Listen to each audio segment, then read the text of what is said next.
కాంగ్రెస్ ప్రభుత్వం మీద సభలో కేటీఆర్ గారు గాని హరీష్ రావు గారు గాని స్పందిస్తున్న తీరు చూస్తున్నాం. బయట బీఆర్ఎస్ మిత్రులు చేస్తున్న కామెంట్స్ కేవలం విమర్శల కోసం చేస్తున్నట్టుగా కనబడుతుంది. కాబట్టి వాటిని సవరించుకోవాల్సిన అవసరం ఉందని చెప్పి మిత్రులకు సలహా ఇస్తూనే ప్రభుత్వం మీద నిర్మాణాత్మకమైన విమర్శలు చేయడం ద్వారా మాత్రమే మీరు ప్రజల యొక్క ప్రేమను పొందగలుగుతారు తప్పితే విద్వేషంతో ఈరోజు కాంగ్రెస్ పార్టీని మీరు చేసేది ఏం లేదని చెప్పి హితవు.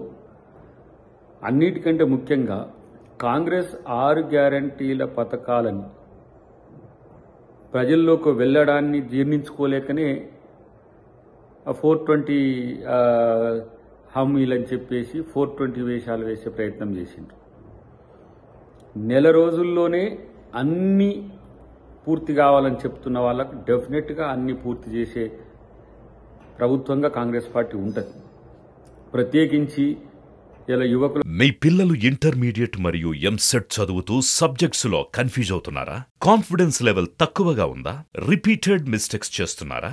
అయితే మీకోసమే ఉంది రైజ్ యాప్.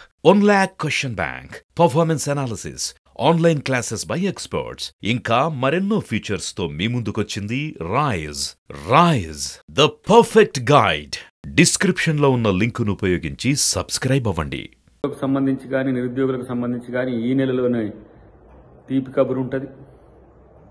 మహిళలకు సంబంధించి మహాలక్ష్మి కానీ, రైతులకు సంబంధించి రైతు భరోసాతో పాటు ఏవైతే బోనస్కు సంబంధించిన అంశాల్లో కూడా స్పష్టత ముఖ్యమంత్రి గారు ఇస్తారు.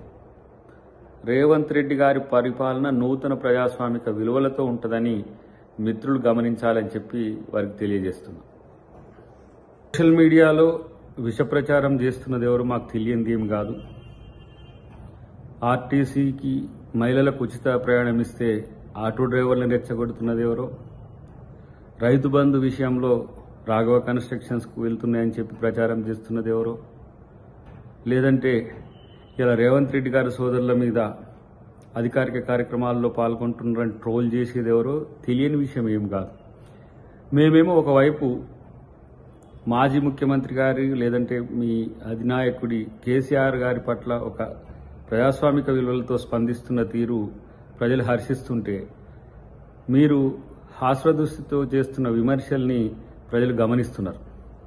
ఒకవైపు బీఆర్ఎస్, బీజేపీ, ఎంఐఎంని కలుపుకొని ఏ విధంగా ఒక నూతన ఒరవడిని ఈ దేశంలో తీసుకురావాలని రేవంత్ రెడ్డి గారు ప్రయత్నం చేస్తున్నారో వాటికి తూట్లు పొడిచే విధంగా మీకే ఇష్టం లేనట్టుగా, ముఖ్యంగా కేటీఆర్ టీంకే ఇష్టం లేనట్టుగా కనబడుతున్నది.